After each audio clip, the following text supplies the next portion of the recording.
Hey everyone, welcome to the Naked Conversations podcast. I'm your host, Sage Hobbs, author and creator of Naked Communication, and I'm so psyched you're here. This show is all about taking charge of your life in new and inspired ways to create a life you deeply love.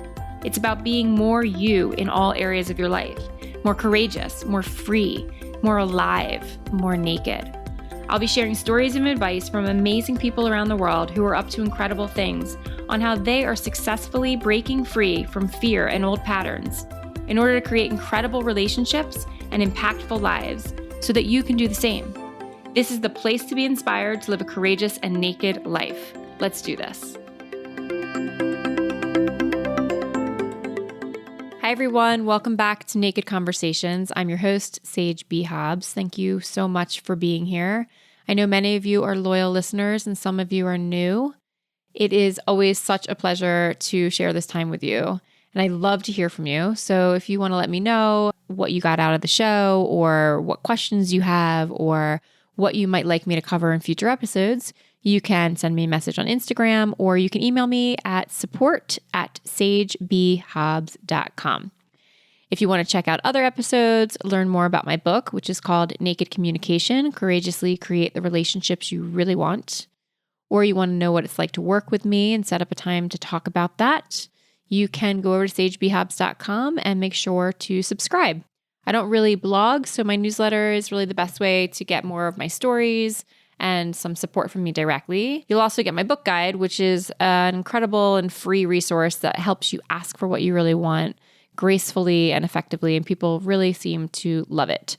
So go on over to sagebhobbs.com. If you go /podcast, you'll get the notes from today's episode, and you can find all of those other awesome resources there. I love sharing the show with you. For me, it's really a way to support you in reconnecting with your spark and your happiness, your vitality, really with yourself. Maybe more than you've ever have before, or maybe since you were a little kid who was free from so many constraints of adulthood. This show is to really champion women and to encourage each of you to be more courageous, more fully self-expressed, whatever that means to you, and to really step into being the leader that I know you are. So my solo shows, I do some storytelling, I do some exploring, some teaching on topics that support you and me really in living more powerfully and fully naked lives. Today's topic is something I've really been struggling with lately, and it's actually quite naked for me to share it with you. To be honest with you, it comes largely out of a journal entry of mine, direct from my journal. So talk about being fully naked. What it is about the topic of enoughness. And it's really about this question that's kind of been haunting me a bit lately, or rubbing a nerve around when will I ever feel fully like my life is enough. So that's what we're going to dive into today. Last week, my husband and I had massages in our living room one evening, and it was a holiday gift that we'd finally taken advantage of, where my stepfather graciously watched my children and somebody came to our home and we were able to get a massage in our living room. It felt so luxurious and amazing. And in this really quiet space of relaxation and peace, I was left afterwards with this question that's been bubbling under the surface for me louder and louder lately. What will feel like enough to me? How will I know I've made enough of an impact?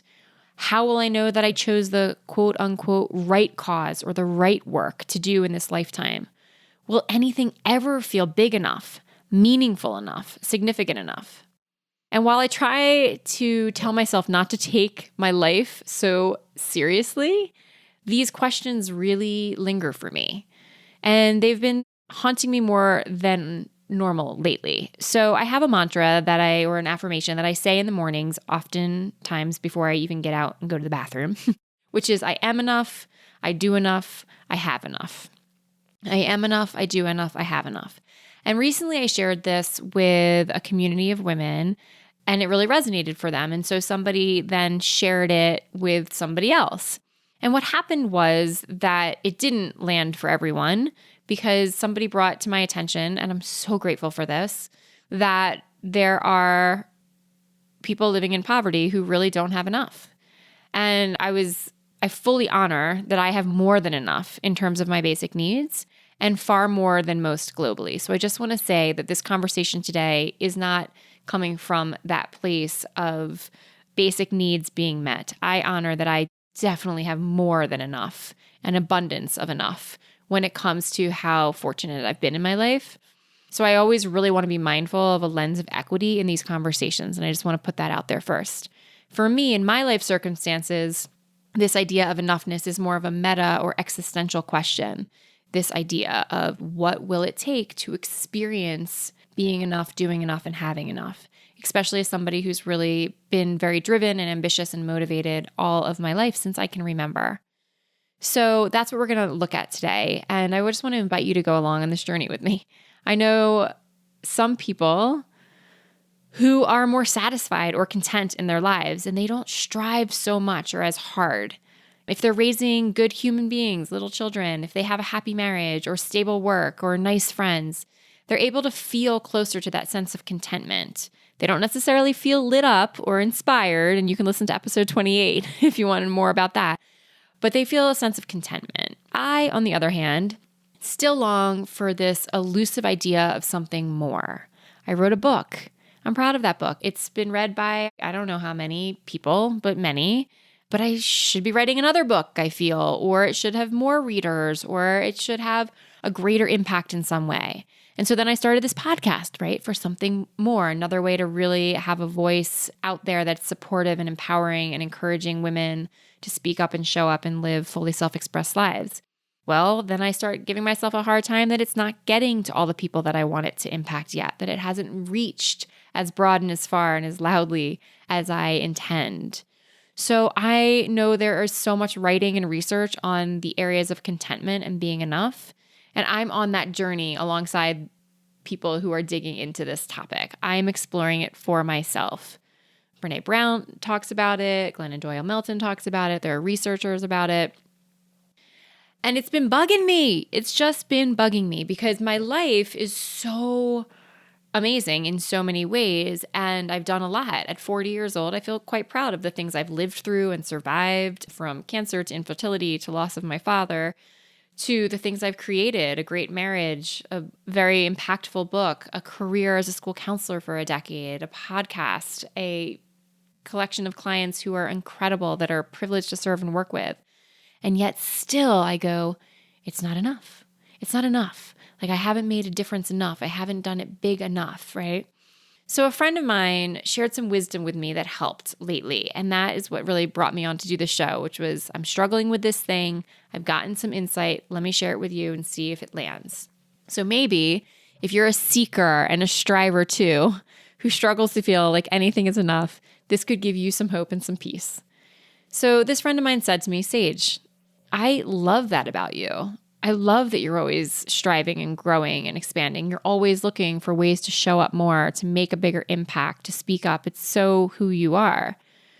What if, like a pearl in an oyster shell, gets shiny and beautiful when it's rubbed by sand? She said, what if that's what's happening with you, that there's just always one grain of sand or a couple grains of sand left in your shell, there to kind of rub you and remind you to keep expanding and getting shinier, to really go for it, to play full out.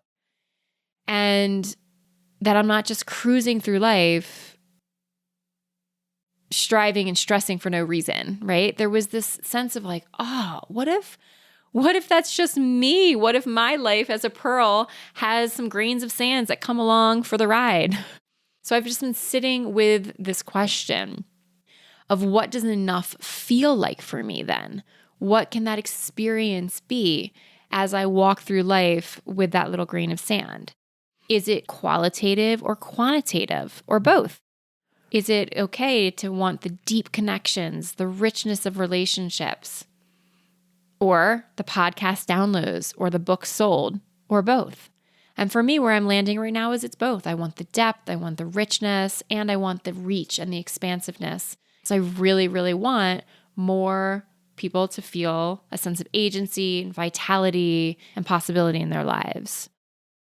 So I'm kind of living two experiences, one of a very real and deep gratitude for what I've built, what I've created, what I have, what I've been given, alongside one or I'm a bit restless and striving and desirous for more. In some moments, I am fully present to enough, and in others, not so much. But I'm pausing to check it out. I'm pausing to consider. And today, I really want to ask that of you. I want you to ask yourself, what does enough look like for you? And how can you notice when it really does feel like you do enough, you are enough, and you have enough? I'm dancing in the in-between place. How can I allow myself to fully enjoy and to celebrate all that I've created and have in my life? And how can I feel that grain of sand and trust that it's there for a reason on my journey? So that's all I have for you this week. If you love it and you want more, please make sure to subscribe and review over on iTunes, and definitely share it with your friends because, it's never enough. And I want to get it out there to the world. And as always, thank you really from the bottom of my heart for being a part of this conversation. Go live your naked life. We need more of the real you. Thank you so much for listening to Naked Conversations. Yay! It really means the world to me every time you show up. And if you want to know more about how to work with me personally and my coaching, you can check that out over at sagebhabs.com. You can also get some great free resources over there about how to make powerful requests and many blog posts full of resources for living a naked life, as well as grab a copy of my book, Naked Communication, Courageously Create the Relationships You Really Want. Thanks again. See you next time.